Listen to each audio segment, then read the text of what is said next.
बिस्मिल्लाहिर्रहमानिर्रहीम। अस्सलाम वालेकुम। उम्मीद करती हूँ आप सब लोग खैरियत से होंगे। तो आज हम करेंगे रिव्यू एक्सरसाइज। जो इसका जितने क्वेश्चन रह गए थे वो हम इसका देख लेते हैं। सेकंड पार्ट में कितने क्वेश्चन हो गए थे, कितने रहते हैं।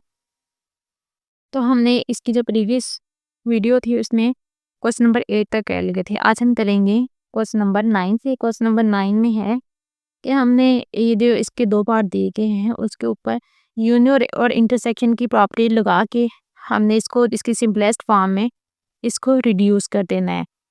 तो इसकी जो फर्स्ट पार्ट है ये वाला दिया हुआ है हमें हमारे पास।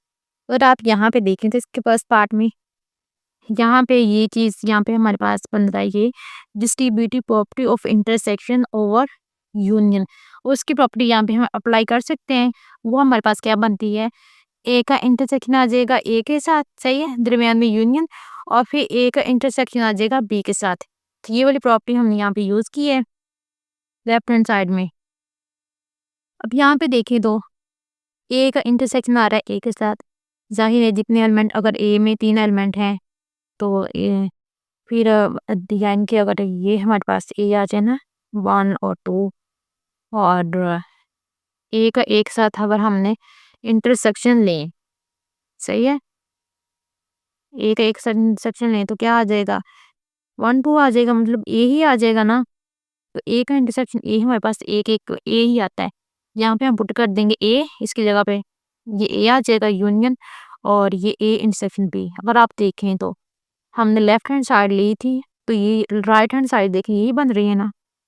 तो हमने इसकी लेफ्ट हैंड साइड लेके राइट हैंड साइड प्रूव कर दिए, तो ये इसका पार्ट प्रूफ हो गया। अब इसका जो सेकंड वाला पार्ट था उसको देख लेते हैं। उसमें देखिए ये चीज़ बन रही है, यहाँ पे भी देखिए वही distributive property of union over intersection वाली प्रॉपर्टी को इसकी लेफ्ट हैंड साइड पे अप्लाई कर देंगे। जो क्वेश्चन नंबर 1 था उसमें तो हमने इसकी इंटरसेक्शन प्रॉपर्टी ओवर यूनियन ली थी ना, यहाँ भी हम distributive property of union over intersection ले लेंगे। तो यूनियन है, ए का यूनियन ए के साथ आ जाएगा, इंटरसेक्शन ए का यूनियन बी के साथ आ जाएगा, और ए का यूनियन ए के साथ लें तो वो ए ही आता है। तो यहाँ पे हम ए पुट कर देंगे, इंटरसेक्शन ये आ जाएगा। तो ये फॉर्म इसकी इक्वल आ गई, ये हमने प्रूव करना था, तो ये भी प्रूव हो गया। अब इसका हम नेक्स्ट पार्ट देख लेते हैं, क्वेश्चन नंबर 10। क्वेश्चन नंबर 10 में हमारे पास जी फंक्शन दिया हुआ है और एक्स एस फंक्शन दिया हुआ है। हमने इसका जो वैल्यू निकालनी है, नीचे पार्ट दिए गए हुए हैं, हमने एक्स की वो वैल्यू रख के इनकी वैल्यू निकालनी है। इनके अगर जी में हम एक्स की वैल्यू 0 रखनी है, फिर इसका आंसर निकालना है। जब एक्स की यहाँ पे वैल्यू 0 पुट कर देंगे 0 हो जाएगा, -2, 0 -2 करेंगे तो -2 आ जाएगा। जब एक्स की वैल्यू हमने यहाँ फिर नेक्स्ट पार्ट में क्या रखनी है, -1 रख देंगे यहाँ पे एक्स की जगह पे। 7 -1 आ जाएगा -7 और -2, तो ये इसको जब इसमें ऐड करेंगे तो ये आ जाएगा -9। नेक्स्ट हमने एक्स की वैल्यू रखनी है -5 और 3। तो जब इसको -5 और 3 रखेंगे तो -2, तो ये बन जाएगा माइनस, इसको 5 को 7 से मल्टीप्लाई करें 35 आ जाएगा।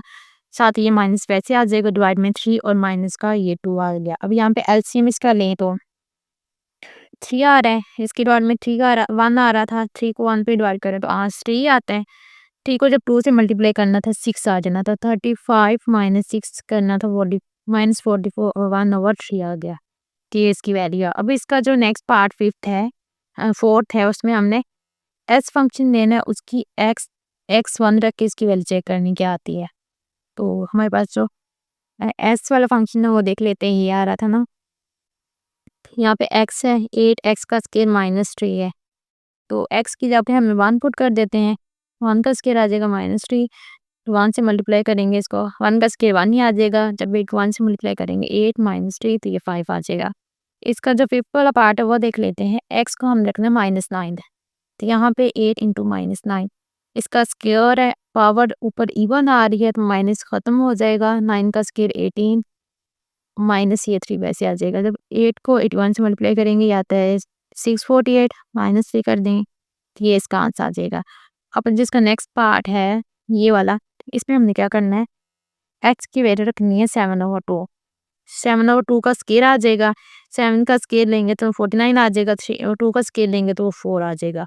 तो 4 1 द 4 4 2 द 8, तो 2 को मल्टीप्लाई कर देंगे 49 से तो वो बन जाएगा 98, माइनस कर देंगे ये वाला 3, ये आ जाएगा 95 को। आगे है क्वेश्चन नंबर 11। क्वेश्चन नंबर 11 में हमें फंक्शन एफ दिया हुआ है और इसकी वैल्यू -2 पे 3 आती है और वैल्यू इसकी 4 पे 10 आती है। तो हमने यहाँ पे ए और बी की वैल्यू निकालनी है। सिंपल सा क्वेश्चन है। हम पहले एक्स की वैल्यू लिख देते हैं -2 एक्स फंक्शन एफ फंक्शन में -2 रखेंगे यहाँ पे -2 आ जाएगा प्लस बी आ जाएगा। फिर इसकी वैल्यू इसने बताई है वो क्या है, यहाँ पे बताइए उसको है 3 आएगी। इसको इक्वेशन नंबर 1 का नाम दे दें। फिर हम एक्स की वैल्यू 4 रखते हैं, 4 रख दी तो यहाँ 4 रखेंगे तो 4 आ जाएगा प्लस बी और इसकी वैल्यू क्या आ रही है 10 उसने ऊपर दी हुई है। इसको इक्वेशन नंबर 2 का नाम दिया। यहाँ से हम क्या करेंगे, इन दोनों को माइनस करेंगे, दोनों इक्वेशन को 1 में से -2 कर देंगे तो वो क्या आती है वो देख लेते हैं हम लोग। जब माइनस करूँगी इसमें से, ये प्लस था माइनस का साइन आ जाएगा, यहाँ पे माइनस का साइन, यहाँ पे माइनस का, ये कैंसिल हो जाएंगे, प्लस माइनस कैंसिल हो जाएंगे, माइनस और माइनस का 2 माइनस का 4 -6 आ जाएगा और यहाँ पे -10 है, उसमें से अब 3 निकालेंगे तो वो माइनस का 7 आ जाएगा। अब माइन दोनों साइड पे आ रहा है, माइनस से माइनस कैंसिल हो जाएगा, हमने ए की वैल्यू निकालनी है तो हम क्या करेंगे 6 को इस साइड पे डिवाइड कर देंगे, 7/6 आ जाएगी ए की वैल्यू। हमने अब निकालनी है बी की वैल्यू, बी के लिए हम ए की वैल्यू, इस ये जो वैल्यू आई है इसको इक्वेशन 1 या 2 किसी एक में पुट कर देते हैं। तो मैंने यहाँ पुट कर दिया इसको 1 इक्वेशन में, 1 यहाँ पे आ रहा था हमारे पास ए की वैल्यू पुट कर दी है। यहाँ से अगर आप देखें तो माइनस जब 2 को 7 से मल्टीप्लाई करेंगे 14 आ जाएगा, डिवाइड में 6 प्लस बी। अब ये कांस्टेंट था, इसके इक्वल को दूसरी साइड पे लेके आएंगे तो ये प्लस का 14/6 हो जाएगा। फिर इसका एलसीएम 6 आ रहा है, इसकी डिवाइड में 1 आ रहा था, इसका मतलब है तो 6 को 1 पे डिवाइड करेंगे 6 ही आता है, 6 को 3 से मल्टीप्लाई करेंगे 18 प्लस 14, इसको जब ऐड करेंगे तो ये बन जाता है 32, डिवाइड में 6 आ रहा है तो पी की वैल्यू ये आ जाएगी। अब यहाँ पे देखिए और कट होता है ना, 3 2 3 6 आ जाएगा और 2 1 2 1 2 और यहाँ पे 1 कैरी चला जाएगा, 12 बन जाएगा, 2 6 12 तो ये 16/3 बी की ये वैल्यू आ गई। अब इसका जो क्वेश्चन नंबर 12 है उसमें के फंक्शन दिया हुआ है, तो इसकी एट वैल्यू x 100 है, x की वैल्यू मालूम करनी है। सिंपल हम ये जो इसकी ये वैल्यू आ रही है 100 पुट कर देंगे, के ऑफ x की जगह पे 100 और 7x - 5। हमने x की वैल्यू निकालनी है, इसको तब इक्वल को दूसरी साइड पे लेके आएंगे, ये माइनस का है ना, इस साइड पे आके प्लस का हो जाएगा, ये 105 फिर अब इसमें ऐड होगा। x की वैल्यू निकालनी है, इसको डिवाइड कर देंगे इसके ऊपर 7 को, तो 107 को 7 पे डिवाइड करें 717 आ जाएगा, 717 आ जाएगा। यहाँ पे 3 बचेगा, 3 जब इस साइड पे जाएगा तो ये 35 बन जाएगा। अगर 7 को 5 से मल्टीप्लाई करें तो ये 35 बनता है, तो इसका x का आंसर आता है वो 15 आ जाता है। अब तो आगे इसका क्वेश्चन नंबर 13 है वो देख लेते हैं। उसमें g फंक्शन दिया हुआ है, इसकी g@x4 वो 20 है, 0 पे 5 की वैल्यू और हमने m और n की वैल्यू मालूम करनी है। सिंपल हम क्या करेंगे, g की वैल्यू 4 पे निकालेंगे, x की जगह पे 4 पुट कर देंगे, सही है। तो 4 का स्क्वायर 16 आ जाएगा और m प्लस n, यहाँ पे इसकी जो वैल्यू है 20 वो पुट कर देंगे, इक्वेशन 1 आ जाए। फिर नेक्स्ट हम 0 पुट कर देंगे और जब 0 पुट करेंगे तो ये सारा 0 हो जाएगा, जस्ट n रह जाएगा। n की वैल्यू यहाँ पे डायरेक्ट मिलती है वो 5 है, सही है। n की ये वाली वैल्यू को इसमें पुट कर देंगे इस इक्वेशन में, 20 इक्वल आएगा 16 m और n की वैल्यू क्या आ रही है 5 पुट कर लेंगे यहाँ पे। अब हमने निकालनी m की वैल्यू, 5 को इस इक्वल साइड पे लेके -5 हो जाएगा, इसमें से इसका निकालेंगे 15 और 16 m, तो m की वैल्यू निकालनी है, 16 को डिवाइड कर देंगे तो 5 की वैल्यू आ जाएगी 15/16। तो हमने m की वैल्यू भी निकाली और n की भी निकाली, ये निकालनी थी इस क्वेश्चन में। तो हम नेक्स्ट देख लेते हैं क्वेश्चन नंबर 14। क्वेश्चन नंबर 14 के स्टेटमेंट पहले हम देख लेते हैं वो क्या है। क्वेश्चन नंबर 14 की स्टेटमेंट है कि एक शॉपिंग मॉल में 100 प्रोडक्ट्स है और इसमें जो कैटेगरी है उनको लेबल किया है वो 1 से लेके 100 तक और वो एक यूनिवर्सल सेट बनाता है, सही है। और जो प्रोडक्ट्स हैं उनको किस तरह हमने हैं सेट ए में तो वो तमाम इलेक्ट्रॉनिक्स आती हैं और वो उसमें कितनी प्रोडक्ट्स हैं 30 हैं और उनका लेबल किया हुआ 1 से 30 तक है। सेट बी में कपड़ों के सारे प्रोडक्ट्स आते हैं 25 और उनका लेबलिंग किया हुआ 31 से 55 तक और जो सेट सी है उसमें ब्यूटी के सारे प्रोडक्ट्स आते हैं, वो 25 है, उनका लेबल किया हुआ है 76 लेके 100 तक। फिर उसने कहा है कि आपने ये जो सेट दिए हुए हैं, 3 ये सेट एक यूनिवर्सल सेट है, इसको आपने लिखना है टेबुलर फॉर्म में, और ये जो तीनों सेट है इसका आपने यूनियन भी निकालना है। तो हम देख लेते हैं वो कैसे करना है। यहाँ पे देखें तो सेट ए में इसने खुद बताया है कितने उसने लेबलिंग कहाँ से कहाँ तक है, 1 से लेके 30 तक। ये थी सेट ए था, उसमें था 1 से लेके 30 तक, तो 1 से 30 तक आ गया। और इनके उसमें नंबर ऑफ उसने प्रोडक्ट्स भी बताए थे, वो 30 थे। सेट बी में जो थे लेबलिंग थी 31 से लेके 55 तक, तो वो आगे इसके इसकी ये टेबुलर फॉर्म में। और कितने इसमें वैसे ये पूछा तो नहीं हुआ इसमें कितने नंबर ऑफ एलिमेंट्स थे, वो मैंने वैसे इस बात लिख लिया है। एक और इन्फॉर्मेशन भी, ये 25 थे। और सी सेट में जो प्रोडक्ट्स है उनकी लेबलिंग थी 76 से 100 तक, कि ये इसकी बन जाती है टेबुलर फॉर्म। और ये कितने नंबर ऑफ प्रोडक्ट्स है, 25 थे। और यूनिवर्सल सेट में हमारे पास जो था उसमें कितने टोटल प्रोडक्ट थे, 100 थे, इनके 1 से लेके 100 तक। और इसके बाद इसने कहा है कि तीनों का यूनियन लेना है। यूनियन के लेना आपने सिंपल ए सेट लिख दिया, union B set, union C set. यहाँ पर मैंने ब्रैकेट लगाई, आप चाहे इसको ना भी लगाओ, लगाना है इसको पहले लगा के सॉल्व कर दिया, सिंपल वैसे ही कर लो। जब इन दोनों का आप यूनियन लेते हो, ये 1 से 30 तक है, यूनियन में क्या आता है, दोनों के कंबाइन एलिमेंट आ जाते हैं। और फिर ये 31 से 55 तक है, इनके इसमें आ जाएंगे 1 से लेके 55 एलिमेंट्स आ जाएंगे, यूनियन आ जाएगा 76 से 100 तक। अब इसमें देखें तो यहाँ 1 से आ रहा है 55 तक आ रहा है, और ये फिर इसमें गैप है 56 से लेके 75 तक, इसमें एलिमेंट नहीं है। तो आपने क्या करना है, इसके बाद 76 55 आ जाएगा, उसके बाद ये आ जाएगा 76 से लेके 100 तक। तो ये इसकी यूनियन फॉर्म में चला जाएगा। लेते हैं क्वेश्चन नंबर 15। क्वेश्चन नंबर 15 की स्टेटमेंट है कि 180 ऐसे स्टूडेंट्स हैं जो एक एग्जाम में अपेयर हुए हैं, उसमें से 120 ऐसे स्टूडेंट हैं जिन्होंने मैथ का टेस्ट पास किया है, 90 ऐसे हैं जिन्होंने साइंस का टेस्ट पास किया है, और 60 ऐसे हैं जिन्होंने मैथ और साइंस दोनों टेस्ट पास किए हैं।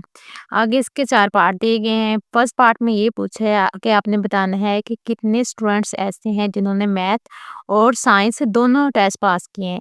यहाँ पे और कोड आ रहा है, इसका मतलब क्या है, आपने ये बताना है कि जो दोनों सेट का यूनियन है वो बताना है कि वो क्या है। तो हम यहाँ पे देख लेते हैं इसका सोल्यूशन। लेट कर लेते हैं M, set of students who pass math test, इसको हम नाम दे देते हैं एम का। और एस कह देते हैं वो स्टूडेंट्स का सेट है जिन्होंने साइंस का टेस्ट पास किया है। टोटल कितने स्टूडेंट्स हैं, 180 है। उसमें से जो मैथ वो स्टूडेंट जिन्होंने मैथ का टेस्ट पास किया वो 120 हैं, और जिन्होंने साइंस का किया वो 90 हैं। और हमने मालूम क्या करना है, वो स्टूडेंट बताने हैं जिन्होंने या तो मैथ का टेस्ट पास किया है या फिर साइंस का किया है, ये हमने मालूम करना है। और इसके फर्स्ट पार्ट में, और इसने एक और बात भी बताई है, वो स्टूडेंट जिन्होंने मैथ और साइंस एंड लगाया था ना, लगा हुआ दरमियान में स्टेटमेंट में, इसका मतलब है इनके इंटरसेक्शन आ जाएगा। वो कितने हैं, 60, और इसने क्वेश्चन की स्टेटमेंट में बताया हुआ है। तो अब हम यहाँ पे अपना फार्मूला लगा लेते हैं। यहाँ पे इंक्लूजन एक्सक्लूजन का फार्मूला लगना है, जो पीछे वाली इसकी एक्सरसाइज थी वहाँ पे मैंने बताया कैसे बनता है ये। तो ये फार्मूला आ जाएगा। हमने वैल्यू किसकी निकालनी है, ये यूनियन की। यहाँ पे इसकी वैल्यू पुट कर देंगे, यहाँ पे ये आ जाएगी, और यहाँ माइनस इसकी अमाउंट जो लिखी है 60। जब 120 में 90 को ऐड करेंगे वो 210 हो जाएगा, माइनस कर देंगे 60 तो ये आ जाएगा 150। इसका मतलब है 150 ऐसे स्टूडेंट्स हैं जिन्होंने या तो मैथ का टेस्ट पास किया है या फिर साइंस का टेस्ट पास किया है। अब हम इसका सेकंड पार्ट देख लेते हैं, बी वाला। उसमें यही उन्होंने पूछा है कि आपने बताना है कितने स्टूडेंट्स ऐसे हैं जिन्होंने दोनों टेस्ट पास नहीं किए। अब ऊपर वाली स्टेटमेंट क्या थी कि आपने ये बताना था कि वो स्टूडेंट बताने थे जिन्होंने या तो मैथ का टेस्ट पास किया था या साइंस का किया, और इसमें इन्होंने पूछा है कि वो स्टूडेंट बताने हैं जिन्होंने दोनों टेस्ट पास नहीं किए, ना ही मैथ का किया ना ही साइंस का। ये वाली जो स्टेटमेंट है ये ऊपर वाले की उल्ट है। तो हम ये कर लेते हैं, इसमें क्या करेंगे हम, अब टोटल नंबर ऑफ स्टूडेंट्स कितने थे, टोटल कितने हैं, टोटल कितने 180, उसमें से माइनस कर देने वो सारे स्टूडेंट्स जिन्होंने पास किए हैं। सही है, जो दोनों जिन्होंने टेस्ट पास किए हैं वो कितने हैं, यहाँ से जिनने पास किए वो आ जाएंगे। वो कितने हैं 180 में से ये वाले ऊपर वाले माइनस करेंगे 150 तो आंसर आएगा 30। इसका मतलब है 30 ऐसे स्टूडेंट हैं जिन्होंने ना तो मैथ का टेस्ट पास किया है और ना ही साइंस का किया है, दोनों ने किए। अब इसका जो नेक्स्ट थर्ड वाला पार्ट है उसे देख लेते हैं कि आपने बताना है कि कितने स्टूडेंट्स हैं जिन्होंने जिन्होंने साइंस का टेस्ट तो पास कर लिया है बट मैथ का टेस्ट पास नहीं किया। तो यहाँ पे जस्ट हम लोगों ने निकालने हैं साइंस वाले और देख लेते हैं उसको कैसे निकालना है। जैसे बीच वाले क्वेश्चन में अगर किसी एक एलिमेंट या एक सेट के निकालना होता है हम कैसे करते हैं, तो उसमें से जो जैसे यहाँ पे मैथ और साइंस इकट्ठा था ना, जो इनका इंटरसेक्शन आ रहा था, तो हम साइंस वाले में से माइनस कर देते हैं क्योंकि इसमें मैथ के भी स्टूडेंट हैं और साइंस के भी जिन्होंने टेस्ट पास किया है, और इसमें से माइनस कर देंगे कौन से वाले जिन्होंने साथ मैथ का भी किया था। तो साइंस वाले उसने ऊपर बताया था कितने थे, 60 थे, और जो दोनों टेस्ट इन्होंने पास किए वो 90 हैं। 90 ऐसे हैं जिन्होंने साइंस का पास किया था और 60 ऐसे हैं जिन्होंने साइंस और मैथ दोनों का किया था। तो उसमें से इसका माइनस कर देंगे तो 30 आ जाएगा। इसका मतलब है 30 स्टूडेंट्स ऐसे हैं जिन्होंने साइंस का टेस्ट पास किया है बट मैथ का टेस्ट पास नहीं किया है। अब इसका नेक्स्ट पार्ट देख लेते हैं कि आपने बताना है कि ऐसे कितने स्टूडेंट्स ऐसे हैं जिन्होंने साइंस का टेस्ट फेल किया है। अब हम देख लेते हैं कि इसको करना कैसे है। तो अगर हम देखें तो ऊपर क्वेश्चन की स्टेटमेंट में बताया हुआ है कि 90 ऐसे स्टूडेंट्स हैं जिन्होंने साइंस का टेस्ट पास किया है। टोटल कितने हैं 180 हैं, और 90 ऐसे हैं जिन्होंने जस्ट साइंस का टेस्ट पास किया है। ज़ाहिर है जब हम टोटल में से वो स्टूडेंट निकाल देंगे जिन्होंने साइंस का टेस्ट पास किया है, तो पीछे जो बच जाएंगे वो स्टूडेंट्स आ जाएंगे जिन्होंने साइंस का टेस्ट फेल किया है। तो ये यहाँ पे यही करना है, टोटल में से वो निकाल देने हैं जिन्होंने साइंस का टेस्ट पास किया था वो 90 है। 180 में से 90 निकाल देंगे तो 90 आ जाएगा, यानी कि 90 ऐसे स्टूडेंट्स हैं जिन्होंने साइंस का टेस्ट जिनका फेल हो गया है। अब हम देख लेते हैं क्वेश्चन नंबर 16। इसमें ये है कि एक सॉफ्टवेयर हाउस है एक शहर में और उसमें 300 सॉफ्टवेयर डेवलपर काम कर रहे हैं। एक सर्वे किया गया है वहाँ पे, एक सर्वे में बताया गया कि वहाँ पे 3 लैंग्वेज यूज़ होती हैं जो लाइक की जाती हैं, और वो कौन कौन सी हैं उन नीचे बताई गई हैं। उसने कहा है कि 150 डेवलपर ऐसे हैं जो पाइथन लाइक करते हैं, 130 ऐसे हैं जो जावा पसंद करते हैं और 120 ऐसे हैं जो पीएचपी। अब यहाँ पे जो पाइथन, जावा, पीएचपी ये वाली लैंग्वेज होती हैं कंप्यूटर की, सही है। जैसे कंप्यूटर को लिखने की, टाइप करने, कंप्यूटर जब हम इनपुट देते हैं तो वो एक प्रोग्राम के फॉर्म में होती है। तो ये जो सारी है ना पाइथन, जावा, पीएचपी, तो ये लैंग्वेजेस हैं कंप्यूटर की डिफरेंट। नेक्स्ट है कि 70 डेवलपर्स ऐसे हैं जो पाइथन और जावा दोनों को पसंद करते हैं। 60 ऐसे हैं जो पाइथन और पीएचपी दोनों को पसंद करते हैं। 50 ऐसे हैं जो जावा और पीएचपी को पसंद करते हैं, और 40 ऐसे हैं जो तीनों को पसंद करते हैं। वो पाइथन को भी पसंद करते हैं, जावा को भी और पीएचपी को भी। अब ये सारी स्टेटमेंट, ये सारी इसका इतनी इन्फॉर्मेशन दी हुई थी। नेक्स्ट उसने क्या पूछा हुआ है कि आपने बताना है कि कितने ऐसे डेवलपर हैं जो यूज़ करते हैं एटलीस्ट कम से कम वन ऑफ दीज लैंग्वेज। इनके इन तीनों लैंग्वेज में से कितने ऐसे डेवलपर हैं जो कम से कम एक लैंग्वेज यूज़ करते हैं, सही है। तो हम देख लेते हैं इसका सोल्यूशन।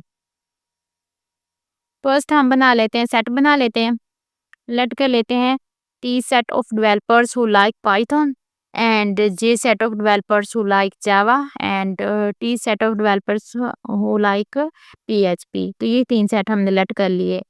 अब यहाँ पे इनके कितने, इनके पाइथन कितने पसंद करते हैं, वो 150 हैं, जावा वाले 130 हैं, और यहाँ पे है टी ये है, और ये है 120 पीएचपी के। और जो पाइथन और जावा पसंद करते हैं वो 70 है पाइथन, और जो पीएचपी पसंद करते हैं वो 60 है, और जो जावा और पीएचपी पसंद करते हैं वो 50 हैं, और जो तीनों पसंद करते हैं वो कितने हैं 40 हैं। तो इसने यही पूछा है, क्वेश्चन के जो फर्स्ट पार्ट है उसमें यही पूछा गया है कि आपने बताना है कि कितने ऐसे डेवलपर्स हैं जो एटलीस्ट कम से कम एक लैंग्वेज पसंद करते हैं। ये वो या तो वो पाइथन पसंद करेंगे, या वो जावा करेंगे, या फिर पीएचपी करेंगे। इसका क्या मतलब है कि हमने तीनों सेट का यूनियन फाइंड आउट करना है।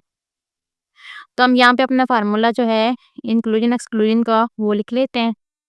ये फार्मूला है इसका, यहाँ पे वैल्यूज पुट कर देते हैं, सिंपल वैल्यूज पुट कर दी। अब इसमें जो प्लस वाले हैं इनको ऐड कर लो। जब इसको इन तीनों अमाउंट्स को ऐड करोगे, साथ साइन माइनस का आ रहा है वो 180 हो जाएगा, प्लस 40 आ जाएगा। यहाँ पे 400 में 40 को ऐड करेंगे, 440 आ जाएगा, माइनस कर देंगे 180, तो ये आ जाएगा 260। यानी कि 260 ऐसे डेवलपर्स हैं जो कम या तो वो पीएचपी को पसंद करेंगे, या फिर वो जावा को, या फिर वो पाइथन को पसंद करते हैं। अब इसका नेक्स्ट पार्ट देख लेते हैं। उसने ये पूछा हुआ है कि आपने बताना है कि कितने डेवलपर्स ऐसे हैं जो सिर्फ एक ही लैंग्वेज, जो तीनों लैंग्वेज दी हैं उनमें से सिर्फ एक लैंग्वेज को यूज़ करते हैं। तो हम देख लेते हैं। उनने पूछा है कि उन्होंने ये स्पेसिफिक नहीं किया कि आपने पाइथन या जावा या फिर पीएचपी। तो हम क्या करेंगे, पहले पाइथन के लिए निकाल लेंगे, फिर जावा के लिए निकाल लेंगे, और ओनली फिर पीएचपी निकाल लेंगे। इन तीनों को जब ऐड कर देंगे ना, तो देन वो बन जाएगा कि कितने डेवलपर्स हैं यूज़ करेंगे इनमें से एक लैंग्वेज। तो हम पहले निकाल लेते हैं पाइथन के लिए। तो यहाँ पे जस्ट पाइथन वाला आ जाएगा, उसमें से माइनस कर देंगे जो जावा के साथ इनका इंस्ट्रक्शन है और पीएचपी के साथ, या फिर वो जो जावा और पीएचपी के साथ वो इसमें ऐड कर देंगे। तो यहाँ पे जब माइनस वाली अमाउंट हम ऐड करेंगे तो -130 हो जाएगा ये। इसमें 40 को जब 150 में ऐड करेंगे 190 में से अब -130 करेंगे तो इसका आंसर आ जाएगा 60। यानी कि 60 ऐसे डेवलपर्स हैं जो जस्ट पाइथन को यूज़ करते हैं। अब हम जावा वाले देख लेते हैं। जस्ट यहाँ पे जावा आ जाएगा, उसके बाद जावा के जितना भी और ये पाइथन के साथ इंटरसेक्शन है वो निकाल देंगे, और जावा का पीएचपी के साथ इंटरसेक्शन है वो निकाल देंगे, और इसके बाद ये जो जावा का पीएचपी और यहाँ पे पाइथन के साथ इंटरसेक्शन है वो भी इसमें से प्लस कर देंगे। तो यहाँ पे जब इसको करेंगे तो ये बन जाएगा, मतलब अमाउंट यहाँ पे लिख देंगे, जो माइनस वाली इसको ऐड कर लो, तो ये -70 को ऐड करेंगे 50 में, तो ये 120 साथ साइन माइनस का आ जाएगा, और 130 में 40 को ऐड करेंगे तो ये 170 बन जाएगा, माइनस ये वाला 120। जब 170 में से 120 को माइनस करेंगे तो ये 50 आ जाएगा। इनके 50 ऐसे डेवलपर्स हैं जो जस्ट जावा को यूज़ करते हैं। तो हम पीएचपी के लिए निकाल लेते, जैसे ऊपर वाले फार्मूलाज बनाए हमने, ये सिंपल वैसे ही आ जाएगा। तो अब यहाँ पे इसकी अमाउंट पुट कर देते हैं, देख लेते हैं। तो यहाँ पे अमाउंट सिंपल पुट कर दिया है। ये जो माइनस वाले थे ये मिलके -110 हो जाएगा, और ये 40। जब प्लस वाले ऐड होगा तो 160 आ जाएगा -110। तो 160 में से 110 निकालेंगे तो वहाँ से जाएगा 50। तो फिर हमने क्या बताना, ये था क्वेश्चन नंबर। इसका जो सेकंड पार्ट था उसमें ये बताना था कि कितने डेवलपर हैं जो सिर्फ एक लैंग्वेज यूज़ करते हैं। ये जो पाइथन यूज़ करते हैं वो 60 हैं, जस्ट जो पाइथन करते हैं, और जो जावा करते हैं वो इतने थे, और जो हमने अभी निकाले पीएचपी वाली ये, इन जब तीनों को ऐड करेंगे 160 बनता है। इसका मतलब है 160 ऐसे डेवलपर हैं जो सिर्फ एक ही लैंग्वेज यूज़ करते हैं। अब हम इसका थर्ड पार्ट देख लेते हैं। थर्ड पार्ट में इसने कहा क्या हुआ है कि आपने ये बताना है कि कितने ऐसे डेवलपर हैं जो इन लैंग्वेज को यूज़ नहीं करते।